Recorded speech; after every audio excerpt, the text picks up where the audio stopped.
Assalamualaikum warahmatullahi wabarakatuh. Waalaikumsalam warahmatullahi wabarakatuh. Alhamdulillah pada pagi hari ini kita dapat melakukan perkuliahan tatap muka seperti sebelumnya. Sebelumnya kita sudah belajar tentang alat kontrasepsi. Pada hari ini kita akan belajar tentang metode kontrasepsi hormonal atau dia metode modern, ya. Jadi di minggu sebelumnya ini adalah minggu kesekian atau bisa dibilang ini adalah pertemuan ke-18 kita di mata kuliah kesehatan reproduksi dan KB. Jadi pada pagi hari ini kita akan belajar tentang KB modern atau KB yang mengandung hormonal. Karena sebelumnya kita sudah belajar KB sederhana. Jadi di sini akan mengulang kembali apa pelajaran kita di minggu kemarin atau di pertemuan sebelumnya. Apakah ada yang masih ingat apa itu KB sederhana? Oh ya. Assalamualaikum warahmatullahi wabarakatuh. Waalaikumsalam warahmatullahi wabarakatuh. Perkenalkan, nama saya Yoni dengan NIM 2014021. Di sini kan Bu, KB tanpa hal itu misalnya KB mal, metode kalender, cervix, dan suhu basal. Sedangkan KB dengan alat itu kondom, kimiawi dan diafragma. Terima kasih. Oke, jadi siapa namanya tadi, Dek? Reni Bu. Jadi si Reni sudah mengulang kembali pelajaran kita di minggu sebelumnya. Jadi alat kontrasepsi sederhana itu berupa dia satu mal. Masih ingat kan? Mal. Kemudian yang kedua dia kalender atau metode kalender. Kemudian suhu basal dan satu lagi apa tadi Reni? Random cervix. Jadi itu dia alat metode kontrasepsi sederhana tanpa alat. Jadi kalau yang pakai alat apa dia? Yang pakai alat adalah kondom. Satu lagi diafragma. Kemudian kimiawi. Terus ibu ingatkan kembali pelajaran kita di minggu yang lalu. Apa itu mal? Assalamualaikum warahmatullahi wabarakatuh. Waalaikumsalam warahmatullahi wabarakatuh. Perkenalkan, nama saya Putra Nisa, NIM 2014019. Mal adalah cara kontrasepsi yang didasari oleh menurunnya kesuburan secara fisiologi oleh ibu menyusui dengan memberikan air susu ibu. Terima kasih. Oke, jadi siapa tadi ngomong sih?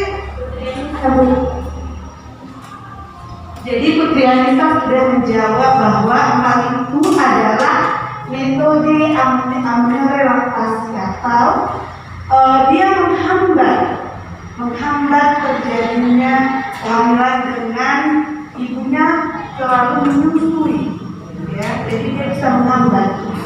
Oke, itu adalah pelajaran kita di minggu sebelumnya. Jadi saat ini kita belajar tentang metode modern, yaitu kontrasepsi hormonal.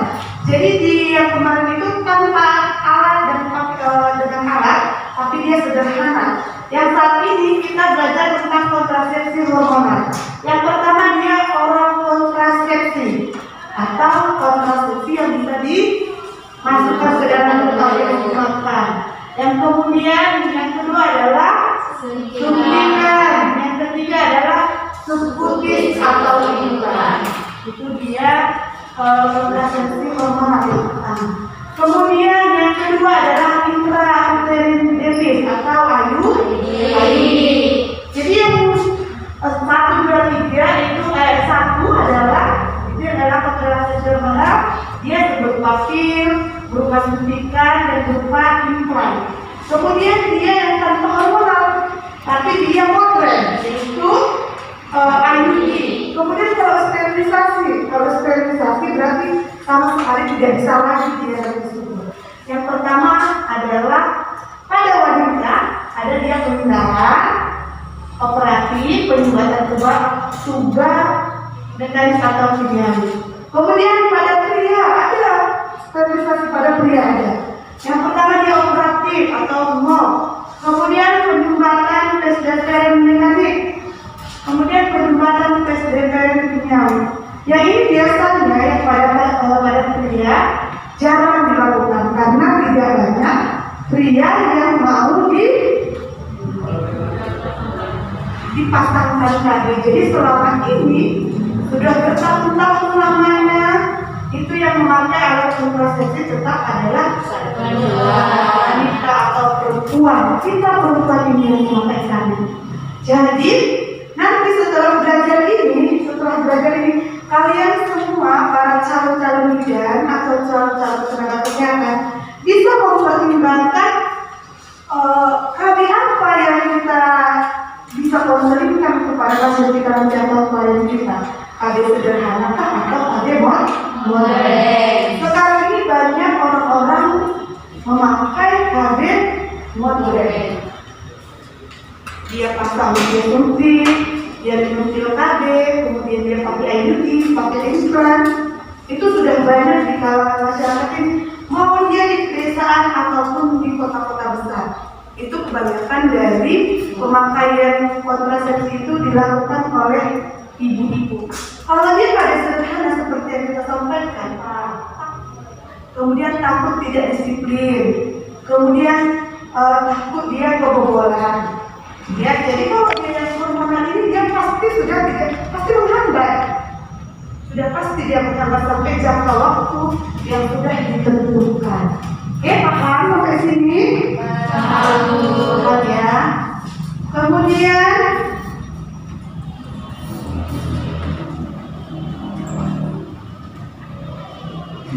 kalau ini dia tentang keterangan pil kombinasi.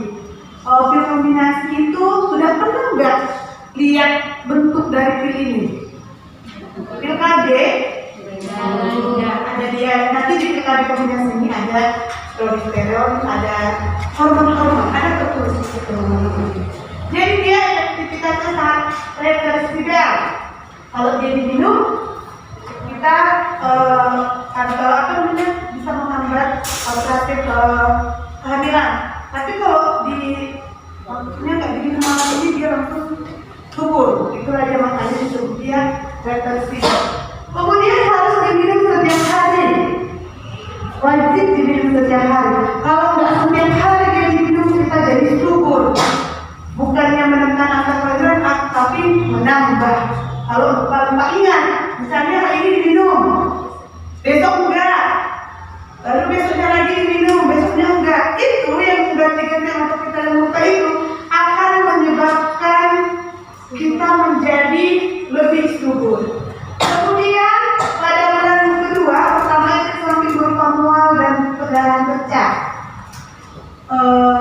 tidak berbahaya dan segera akan hilang.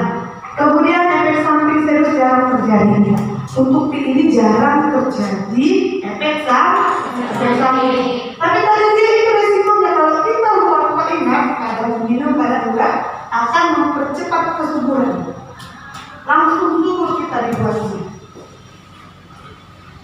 Kemudian dapat dipakai oleh semua ibu usia reproduksi, baik yang sudah atau belum punya. Jadi dia boleh diminum siapa aja. Kemudian dapat diminum setiap saat bila yakin sedang tidak hamil. Tidak dianjurkan untuk ibu menyusui. Dapat dipakai sebagai kontrasepsi dengan berperan. Jadi dapat diminum setiap saat bila yakin sedang tidak hamil. Kalau kita hamil itu tidak boleh minum pil KB. Kenapa? Perang hormon kita di dalam tubuh. Bisa mengakibatkan apa? Bisa mengakibatkan nanti bayi kita atau janin kita memiliki dua jenis kelamin. Itu resiko kalau kita sedang hamil dan minum obat pil KB, hormonal. Jadi itu harus dihindari.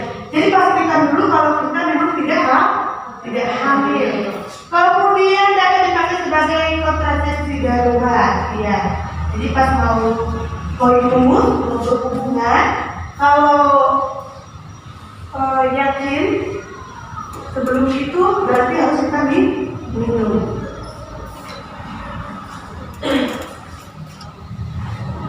Kemudian jenisnya ada monofasik, ada bifasik, dan ada trifasik. Kalau monofasik ini adalah 21 tablet mengandung hormon estrogen atau progesterin dalam dosis yang sama. Kemudian 7 tablet tanpa hormon aktif. Jadi yang 21 ini diminum ketika kita tidak menstruasi. Yang 7 ini kita minum saat menstruasi. Jadi kemudian bifasik ini sama 21 tablet mengandung estrogen dan progesteron dalam 2 dosis berbeda. Yang ini dipisah dia estrogen sama progesterin. Kemudian 7 tablet tanpa hormon aktif. Kemudian yang trifasik 21 tablet mengandung hormon estrogen atau progesterin dalam 3 dosis berbeda. Kemudian 7 tablet tanpa hormon aktif. Jadi kalau yang 21 itu selama 1 bulan ada di situ kandungan di dalam pil kombinasi itu. Jadi dibuatlah di situ kapan kita meminumnya, hari apa, 1, 2, 3, 4 sampai 21. Kemudian setelah 21 ada 7 hari kita minum selagi kita menstruasi atau halangan. Sampai sini ada pertanyaan? Ya, silakan.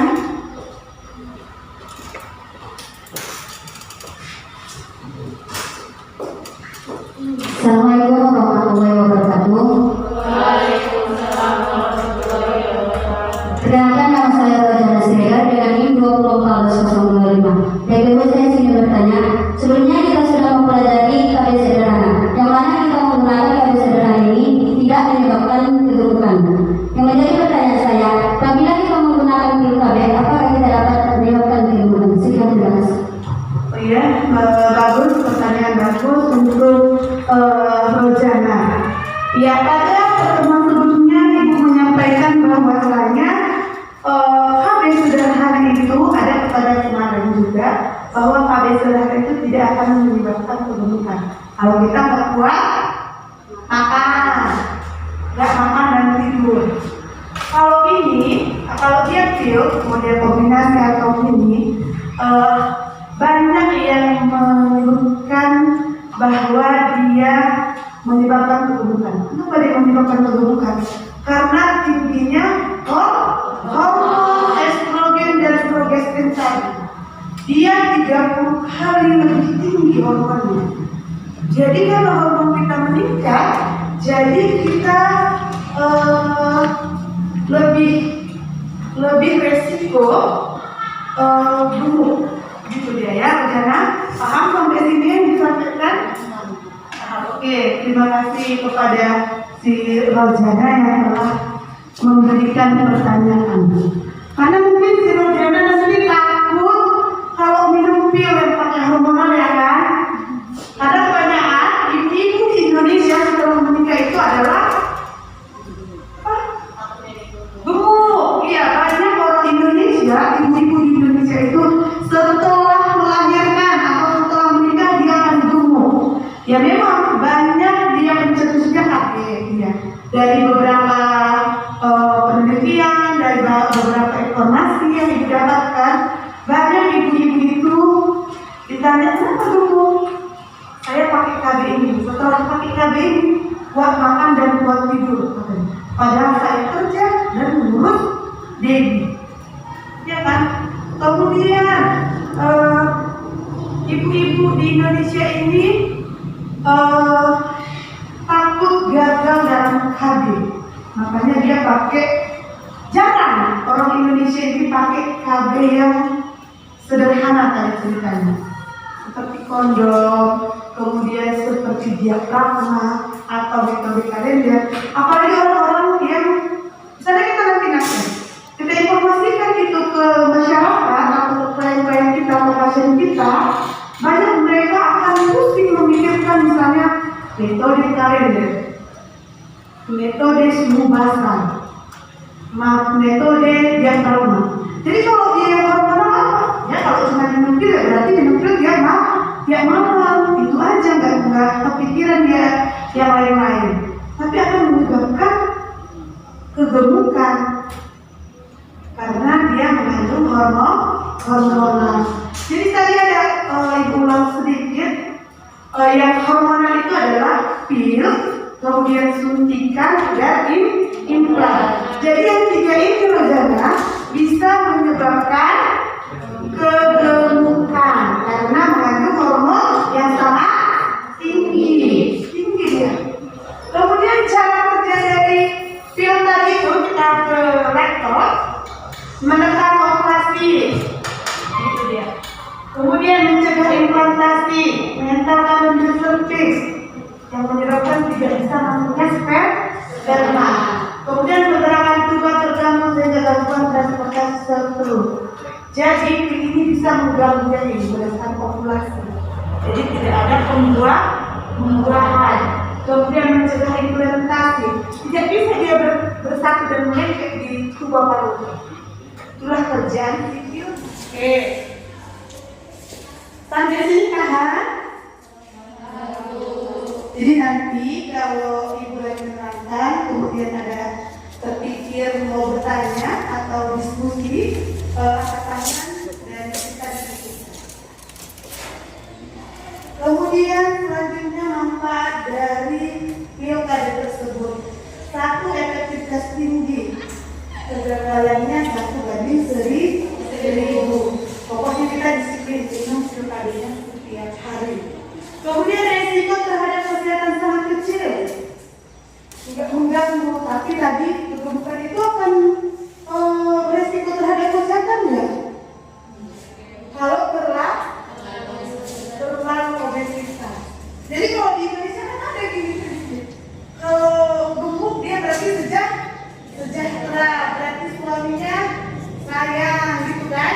Kalau gemuk, kalau dari Korea, siapa di sini pecinta Korea? Oh, Susi. Kalau di Susi, kalau di Korea, ibu-ibu yang sudah menikah gemuk. Nggak ada orang Korea yang gemuk setelah menikah. Namanya apa? Body. Orang Korea. Jadi kalau kegemukan itu tandanya tidak sejahtera, tidak bisa menjaga body, tidak bisa menjaga kecantikan, gitu ya. Jadi kalau di Indonesia mungkin ada tradisi, apalagi kita Sumatera Utara. Kalau kurus berarti makan hati, perlu dari botol, kan? Lanjut, tidak mengganggu hubungan seksual, oke. Kemudian siklus haid menjadi teratur, jumlah darah haid berkurang, mencegah tidak terjadi dari haid. Kemudian dapat digunakan dalam jangka panjang. Jadi boleh dikonsumsi sampai lama. Kemudian keterbatasan atau apa sih namanya ini? Resiko ya. Tidak boleh diberikan pada ibu menyusui. Kemudian berubah suasana hati, depresi atau menurunnya libido, meningkatnya tekanan darah dan retensi cairan, resiko stroke, gangguan pembekuan darah, dipena. Hati-hati pada usia di atas 25 tahun. Kemudian tidak dapat mencegah IMS, HPV, HIV, atau AIDS. Ya. Jadi vitamin itu hanya bisa apa guna ini? Mencegah kehamilan, tidak mencegah tertularnya penyakit menular seksual. Ada pertanyaan? Assalamualaikum warahmatullahi wabarakatuh. Perkenalkan Bu, nama saya Nurmawada dengan NIM 20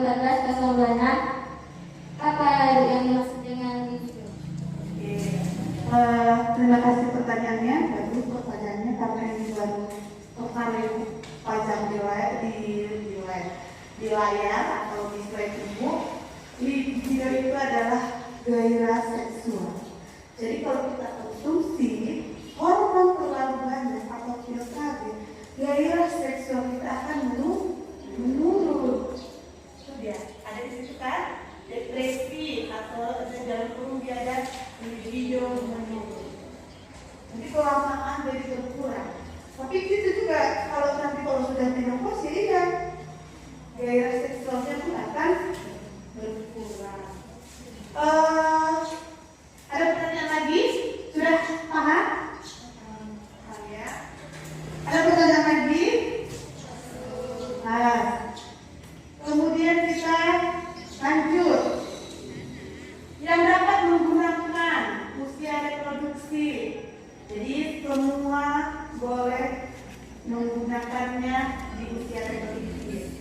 Kemudian atau telah atau belum memiliki anak. Boleh kamu punya anak, boleh tidak punya anak. Kalau kalian boleh, boleh kalian. Ya selama ada yang udah jumpa PKB, ada. Kalau ada ibu saya. Kemudian gemuk atau kurus. Jadi ada di sini gemuk atau kurus. Jadi orang kurus boleh konsumsi, orang gemuk boleh konsumsi. Cuma nanti mungkin orang gemuk bisa kurus, orang kurus bisa jadi gemuk. Itu sebenarnya tergantung dengan badan kita, tubuh kita merespon hormon itu. Makanya dibilang orang KB ini ada yang cocok, cocok-cocokan. Jadi pas kita nanti sebagai nakes, tenaga kesehatan atau bidan desa yang memberikan pelayanan kepada masyarakat, harus kita sampaikan kepada mereka apa dia kerugiannya, apa dia manfaatnya. Kemudian kita sampaikan semua, jangan karena kita jual implan atau karena kita jual IUD atau kita dikasih fee sama dokter misalnya ada implan atau karena kita jual IUD atau kita dikasih fee sama dokter misalnya ada dokter yang bilang Bu Bidan, nanti kalau ada pasien IUD saya yang tangan ya, nanti saya kasih fee sekian gitu. Jadi seluruh masyarakat di wilayah kerjamu kamu suruh memakai IUD karena ada fee dari dokter kerjakan, kemudian dapat uang lagi, itu salah, tidak sesuai dengan etika profesi. Kan metode koordinasi efektivitas tinggi. Setelah melahirkan dan tidak menyusui, setelah melahirkan dan tidak memberikan ASI eksklusif. Paham ya sampai sini?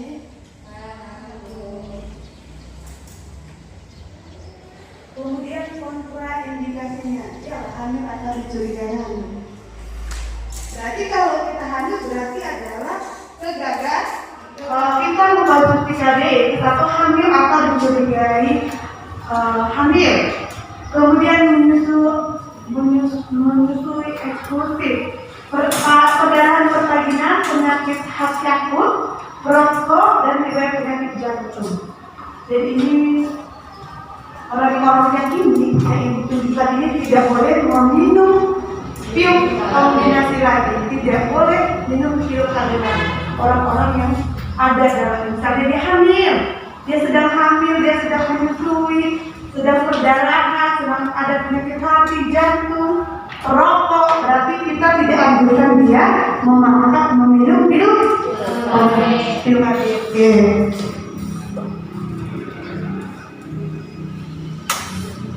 Kemudian waktu mulai menggunakan pil kombinasi ini setiap hari pada saat haid, hari pertama sampai hari ke-7 terus haid pagi. Makanya ada dia 7 yang rendah hormonnya. Kemudian boleh menggunakan pada hari ke-8 tapi perlu menggunakan sunlight sampai dengan hari ke-14 atau tidak dilakukan mengkonsumsi sampai menghabiskan paket pil tersebut. Jadi kalau kita takut hamil, kemudian kalau kita takut menjadi subur, setelah kita menstruasi, boleh kita hentikan dulu minum pilnya, tetapi kita tidak boleh melakukan hubungan seksual atau politik. Paham? Apakah menarik mata kuliah kita hari ini? Ya, ini mungkin sudah pertemuan akhir-akhir. Ini akan kita menuju ujian semester. Tetapi ibu di waktu masa kuliah, ibu lebih suka belajar kesehatan reproduksi daripada belajar kehamilan. Dia lebih apa sih namanya? Padahal dari kehamilan itu baru kita bisa belajar ke KB atau reproduksi. Tapi kalau di sini misalnya kesehatan reproduksi dan KB, sebelum ke KB ini kita akan belajar tentang diri kita sendiri, di mana kita dilahirkan dan sampai kita melahirkan, dan sampai kita meninggal dunia. Itu adalah pelajaran kita di MIT sebelum MIT. Jadi ini setelah MIT. Jadi menarik bagaimana kita dilahirkan oleh orang tua kita. Semua itu adalah kesehatan reproduksi. Daun tulang wanita.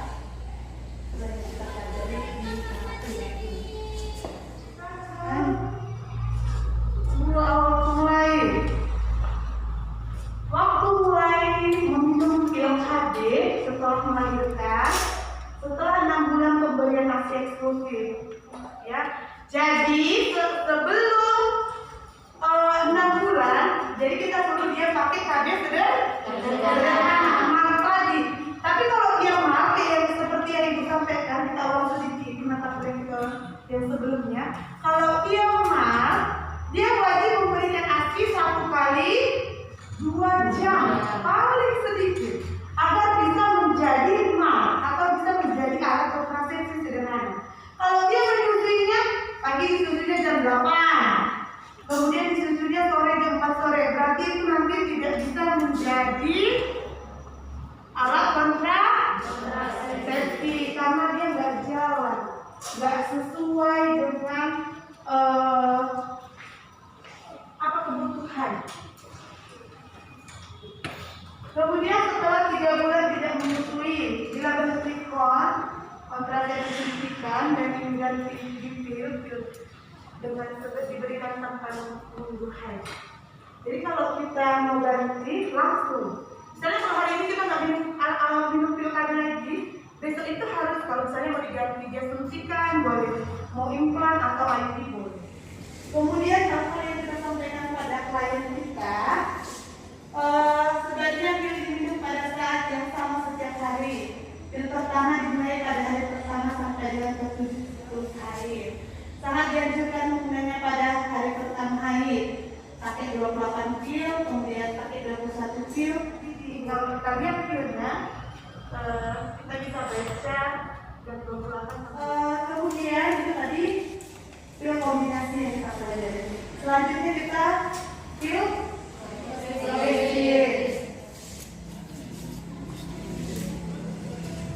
progestin ini cocok untuk ibu menyusui yang ingin memakai pil KB. Jadi boleh diminum sama ibu yang menyusui. Jadi yang tadi itu nggak boleh, kalau ini boleh.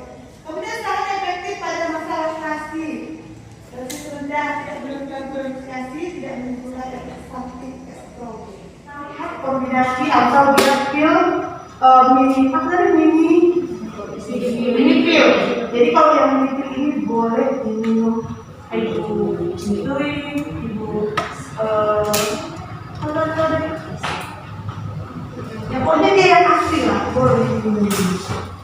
Kemudian efek samping utama adalah gangguan perdarahan, spotting dan menstruasi. Dapat dipakai sebagai kontrasepsi sederhana.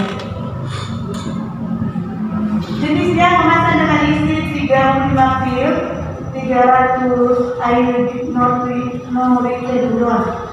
Kemudian kemasan dengan isi 24 pil, 75. Cara kerjanya menekan sekresi gonadotropin dan sistemis seks di ovarium. Jadi dia menekan sekresi. Jadi dia nggak sampai ke ovarium kita, spermanya sudah mati. Kemudian endometrium mengalami transformasi lebih awal, mengentalkan lebih servis, mengubah mobilitas tubat dan sperma tergabung. Jadi ini adalah cara kerja pil tadi. Dia menekan, kemudian dia transformasi lebih awal, jadi mengentalkan gender sempit, jadi spermatozoa itu nggak bisa masuk ke dalam rahim. Kemudian efektivitasnya, kamu baca dulu. Efektivitas sangat efektif 98,5%. Hindari penggunaan obat hemopolitik acetylcysteine bersamaan menipil karena dapat meningkatkan penetrasi sperma. Jangan sampai ada tablet yang lupa. Tablet digunakan pada jam yang sama atau malam hari. Senggama sebaiknya dilakukan 3-20 jam setelah penggunaan pil. Oke, paham ini? Terus kita lanjut dia dengan keuntungannya.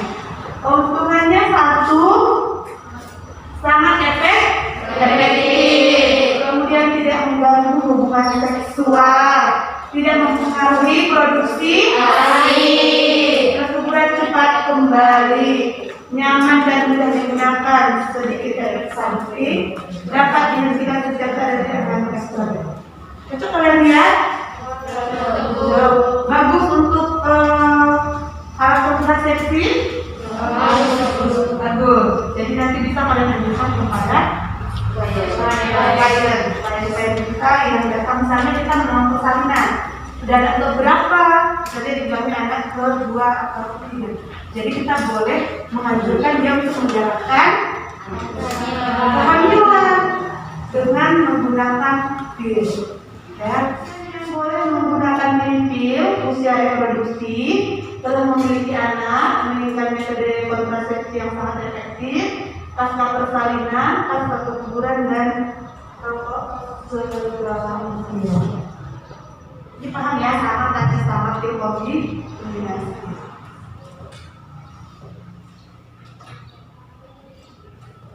Oke, lanjut. Jadi tadi ada dua pil, satu dia kombinasi, satu ini pil. Sekarang kita belajar tentang kontrasepsi suntikan. Kontrasepsi suntikan ini sama dia mengandung hormonal. Jadi di suntikan ini ada juga beberapa bentuk atau jenis, yaitu sama tadi, suntikan kombinasi dan suntikan progestin. Jadi kalau kombinasi itu ada estrogen dan progestin. Kalau yang suntikan yang progestin aja gitu. Kemudian suntikan kombinasi jenisnya 2 mg depometroxin, progesteron asetat, dan 5 mg estradiol, dipionat. Sebulan, jadi disuntik dia melalui IM sebulan sekali. Siklopen, namanya siklopen, suntikan yang satu kali dalam 1 bulan disebut dengan siklopen. Kemudian 50 mg noretidron enatat dan 5 mg estradiol. Pada ini IM juga sebulan sekali. Tapi kalau biasanya itu kita bilang kan saya menyuntik siklopen. Cara kerjanya sama. Jadi hampir semua alat kontrasepsi. Kemudian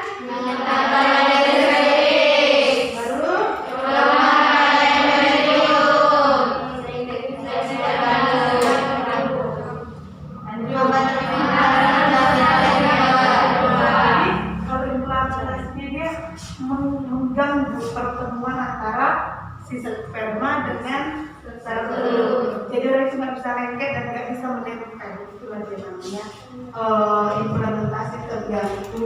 Dan transformasi gamet oleh tuba, dia nggak sampai dari tuba, dihalangi karena ada penghalangnya, yaitu hormon tadi. Efektivitasnya sangat efektif. Kemudian keuntungan kontrasepsi. Keuntungan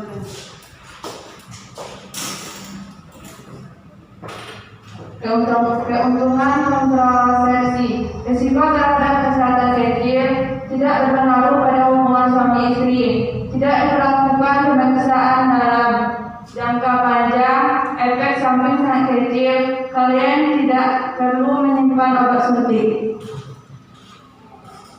Oke, itu dia keuntungannya. Dengan keuntungannya, tidak mengganggu kesehatan, tidak berpengaruh pada hubungan seksual, tidak perlu pemeriksaan dalam, kemudian jangkauannya panjang. Ada 1 bulan, ada 3 bulan. Kemudian efek samping sangat kecil, klien tidak perlu menyimpan obat suntik, jadi dia boleh sekali sebulan ke klinik atau boleh 1 kali 3 bulan ke klinik. Keuntungan kontrasepsi mengurangi jumlah perdarahan. Selanjutnya,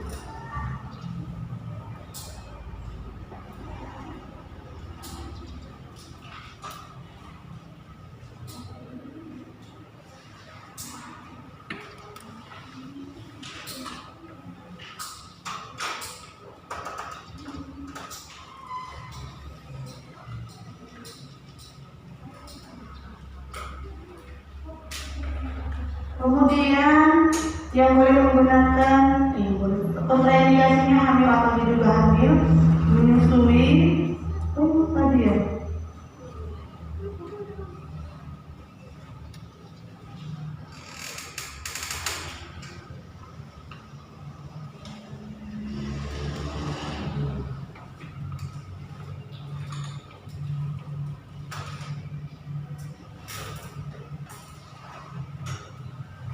Kemudian kita lanjut persiapan daya suntikan.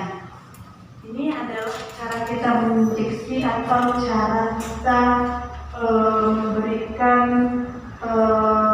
itu tadi secara intramuskular. Bersihkan kulit yang akan disuntik dengan kata alkohol. Biarkan kulit tersebut kering sebelum disuntik. Kemudian gosok-gosok secara IM. Depo-protel diberikan setiap 3 bulan. Noristerat diberikan setiap 2 kali per bulan. Siklopen diberikan pada setiap 1 kali dalam 1 bulan. Ini menunjukkannya. Jadi ada yang 3 bulan, ada 2 bulan, ada yang 1 bulan. Kemudian setelah tindakan suntik jangan memilih daya suntikan obat akan berakhir. Jadi kalau kita menginjeksi dengan IM, nggak usah malah apa sih kalau kita sering apa dan ini, nggak usah dipijat, nggak usah dimasase, nggak usah ditekan-tekan, karena obatnya itu akan langsung menyerap. Ada pertanyaan?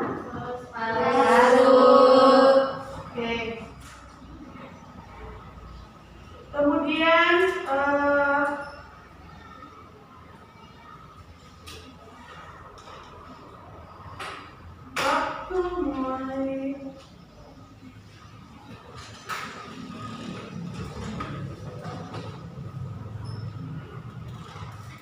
kemudian kita lanjut ke suntikan progestin. Jadi jenisnya depo-metrosiprogesteron asetat, mengandung 150 mg DMPA, diberikan setiap 3 bulan secara IM. Jadi yang pertama tadi pil kombinasi itu, suntikan kombinasi adalah siklopen yang 1 kali 1 bulan. Jadi kalau suntikan progestin dia 3 kali, 1 kali dalam 3 bulan. Deponoristeron enatas, deponoristeron mengandung 200 mg norepinephrine enatas, diberikan setiap 2 kali dalam 1 bulan secara IM. Kemudian profilnya sangat efektif. Jadi profilnya atau pil suntikan progestin ini sangat efektif, kemudian sangat aman, dapat dipakai oleh semua perempuan dalam usia reproduksi, kembalinya ke umuran lebih lambat, rata-rata 4 bulan, kemudian cocok untuk laktasi karena tidak menekan produksi ASI. Jadi keuntungannya ini adalah di sini antara kombinasi tadi, dia kalau kita mau suburnya, dia kita harus menunggu 4 bulan, 3 bulan subur. Jadi kalau tadi pil KB yang kita minum, kalau pil KB tadi yang kita minum itu dia dapat menyebabkan langsung. Jadi saat kita minum dia menghambat, tapi setelah kita selesai minum atau kita tidak minum lagi, kita akan lebih subur atau subur itu kembali. Itu berarti kita kembali. Kemudian cara kerjanya mencegah operasi sama. Mau dia pil, mau dia suntikan sama, mencegah ovulasi, mengentarkan dan sama tadi. Kemudian efektivitas memiliki efektivitas tinggi, angka kegagalannya 3 dibanding 1000. Jadi kalau 1000 orang yang melakukan suntik, hanya 3 orang yang gagal. Mungkin yang gagal ini kenapa dia gagal? Pertama terlambat atau tidak tepat waktu saat kesuntikan. Kemudian suntikannya mungkin sudah ada rasa. Keuntungannya sangat efektif, pencegahan kehamilan jangka panjang, tidak berpengaruh pada hubungan seksual, tidak mengandung estrogen sehingga tidak berdampak serius terhadap penyakit jantung dan pembekuan darah, tidak pengaruh terhadap ASI, sedikit efek samping. Jadi kalau yang progestin itu tidak mengandung estrogen, jadi dia tidak menghambat produksi ASI, kemudian tidak apa lagi mengganggu penyakit lain misalnya darah tinggi. Kalau darah tinggi mesti ada, cuman kalau jantung dia nggak terlalu mengganggu. Kemudian keuntungan yang selanjutnya itu klien tidak perlu menyimpan obat suntik dia. Jadi pas dia menyuntik sekali 3 bulan, 1 kali 2 bulan dia harus disimpan. Terus biayanya pun sangat murah. Misalnya kalau kita bidan, ibu bidan, kemudian ibu beli di apotek, itu harganya murah, 8 ribuan, 12 ribuan. Kemudian kalau kita misalnya kalau klien kita atau pasien ibu datang ke ibu untuk suntik KB, itu biasanya biayanya hanya 20 ribu. Jadi kan sangat murah. Kemudian membantu mencegah kanker, menurunkan kejadian penyakit jinak payudara, pencegahan beberapa PMD. Kemudian keterbatasannya, sering ditemukan gangguan haid seperti siklus haid pendek atau memanjang. Kemudian perdarahannya banyak atau sedikit, spotting atau amenorrhea. Kemudian klien sangat tergantung dengan nakes. Tidak dapat diperhatikan sewaktu-waktu sebelum suntikan berikutnya. Permasalahan berat badan menjadi masalah tersering. Tidak memberikan perlindungan PMS, HIV atau AIDS. Jadi kalau yang ini tadi sangat argumentasi ya. Banyak orang yang disuntik, dia kalau disuntik ini bisa tidak halangan atau tidak menstruasi sama sekali. Jadi pas disuntik mungkin beberapa bulan atau enggak hanya 3 bulan, selama 3 bulan kita jangan itu suntikan setelah 3 bulan. Jadi selama 3 bulan itu kita tidak mengalami menstruasi. Dan mungkin setelah kita selesai misalnya 3 bulan dan tidak kita panjangkan, mungkin ada 1 bulan atau 3 bulan lagi nggak bisa menstruasi lagi. Kenapa? Karena kandungan hormon tadi. Kemudian klien sangat tergantung dengan nakes. Jadi orang, masyarakat atau klien-klien kita, apabila dia kita pergunakan untuk anjurkan suntik, bisa jadi dia nggak bisa kan suntik sendiri, jadi dia tergantung ke kita. Jadi pas injeksi setiap kali tanggal yang kita buat, dia harus datang ke klinik. Dan kita ingatkan, tidak boleh telat dari tanggal yang sudah ditentukan. Biasanya kita akan hitung 3 hari atau 4 hari sebelum menstruasi berikutnya.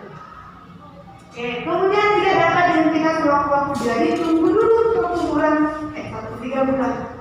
Tunggu dulu selesai waktu yang ditentukan. Misalnya sudah ditulis sama bidannya tanggal sekian sampai tanggal sekian. Jadi di antara itu kalian tidak boleh mengganti kontrasepsi. Kemudian permasalahan berat badan tadi Rojana sudah tanya dipil. Ini disuntikan dipaparkan bahwasanya dia akan bermasalah dengan berat badan. Berat badannya akan lebih banyak dia meningkat. Makanya jarang sekarang orang memakai suntik. Lebih banyak orang memakai yang tidak hormonal atau disebut IUD. Nanti mungkin di pelajaran selanjutnya kita akan membahas tentang IUD. Kemudian tidak memberikan perlindungan PSS, HIV dan AIDS. Dia tidak mencegah terjadinya penyakit menular seksual.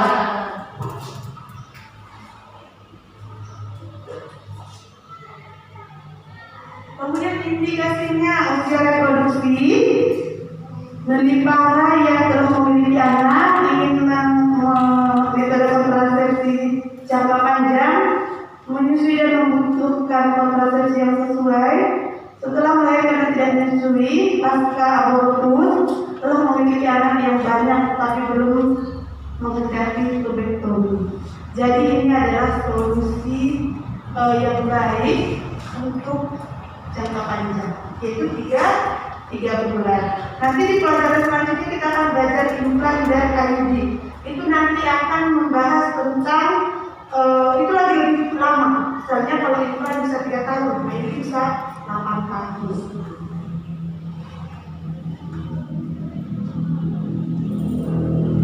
Kemudian mulai menggunakan bila ganti cara dari kontrasepsi suntikan jenis lain, suntikan satu pada diberikan sesuai dengan jadwal suntikan yang lalu. Kemudian ganti cara ini hanya mengganti yang poin 1 sama poin 2. Kalau yang poin 3 dia ganti cara dari HDR, suntikan satu pada diberikan pada 1 sampai 3 hari siklus haid atau setelah 7 hari siklus haid asal ibu tidak hamil. Jadi tunggu dulu haid, tunggu dulu menstruasi, baru kita ganti alat kontrasepsi ke AKDR atau IUD. Kemudian waktu mulai menggunakannya, ibu tidak haid atau perdarahan.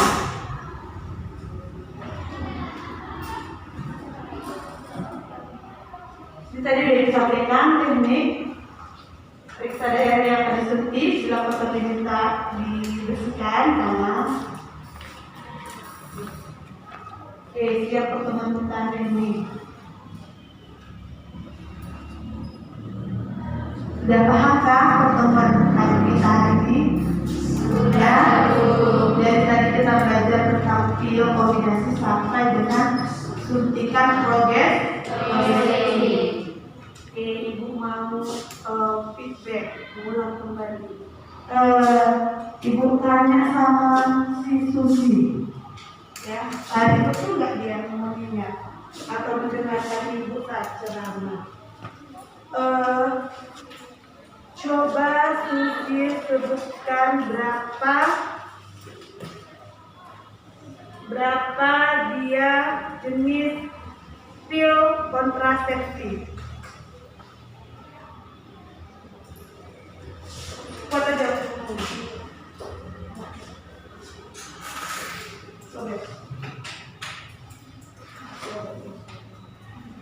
Assalamualaikum warahmatullahi wabarakatuh. Waalaikumsalam warahmatullahi wabarakatuh. Perkenalkan, nama saya Sisi Melati dengan NIM 2018-031. Baiklah, di sini saya akan menjelaskan tentang jenis kontrasepsi kombinasi. Yang pertama, pil kombinasi. Yang kedua, pil. Yang ketiga, kontrasepsi progresi atau suntikan. Terima kasih. Oke, ada lagi yang mau menambahi? Tapi masih ada kurangnya. Tadi Susi, ibu itu nanya hanya pil, jenis pil. Coba Sania, jenis pil.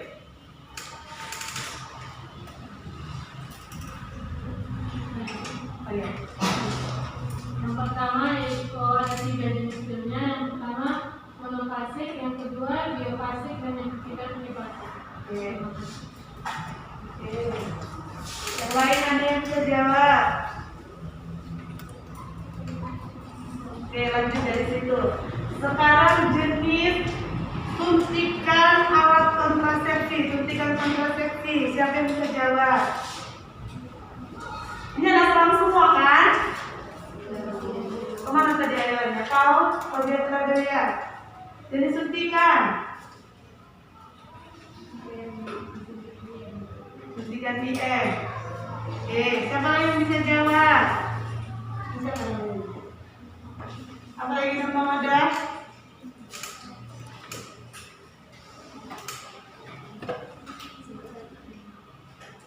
Iya, jenis Siklofen 1 kali sebulan. siklofen 1 kali dalam 1 bulan. Baru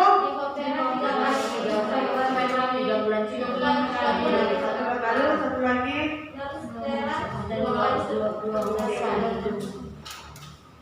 Dan cukup pertemuannya.